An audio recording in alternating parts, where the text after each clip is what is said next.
ఖమ్మం జిల్లా పెనుబల్లి ఎంపీడీఓ ఎదుట దివ్యాంగులు ఆందోళన చేపట్టారు. 2 నెలల క్రితం సబ్సిడీతో దివ్యాంగులు ఇది రాజ్యాంగంకి రుణాలు ఇస్తామని ప్రకటించడంతో మండల పరిధిలోని 246 మంది వికలాంగులు ఆన్లైన్లో దరఖాస్తులు చేసుకున్నారు. నేడు వెరిఫికేషన్ కోసం ఎంపీడీఓ కార్యాలయానికి రావాలని చెప్పడంతో ఉదయం 10 వరకు దివ్యాంగులు కార్యాలయం వద్దకు చేరుకున్నారు. అయితే మండలంలో ఒక యూనిట్ మాత్రమే ఉందని, అది కూడా 100% వైకల్యం ఉన్న వారికి మాత్రమే ఇస్తామని అధికారులు తెలపడంతో దివ్యాంగులు నిరాశకు దిగారు.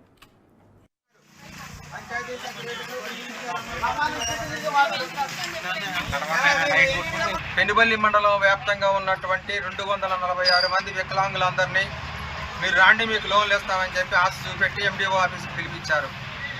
ఉదయం 8:30కి ఇంటికాడ బయలుదేరినటువంటి వికలాంగులు ఎండిఓ ఆఫీస్కి 9:30 కల్లా చేరుకున్నారు.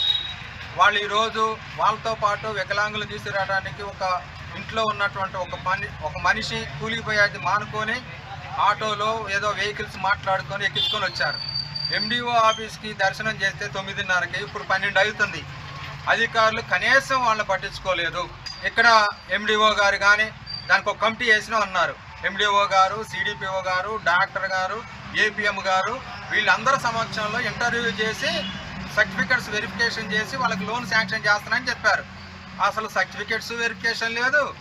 అసలు అధికారులు ఇంతవరకు ఒక్క అధికారి కూడా ఉన్నతమైనటువంటి అధికారులు, మండలం ఉన్నత అధికారులు, సూపరింటెండెంట్ గారు, టైపిస్ట్ గారు, యూడీసీ గారు కాదు, పైన ఉన్నటువంటి అధికారులు మాత్రం ఒక్కళ్ళు కూడా ఇంతవరకు సమాధానం చెప్పిన పరిస్థితి లేదు.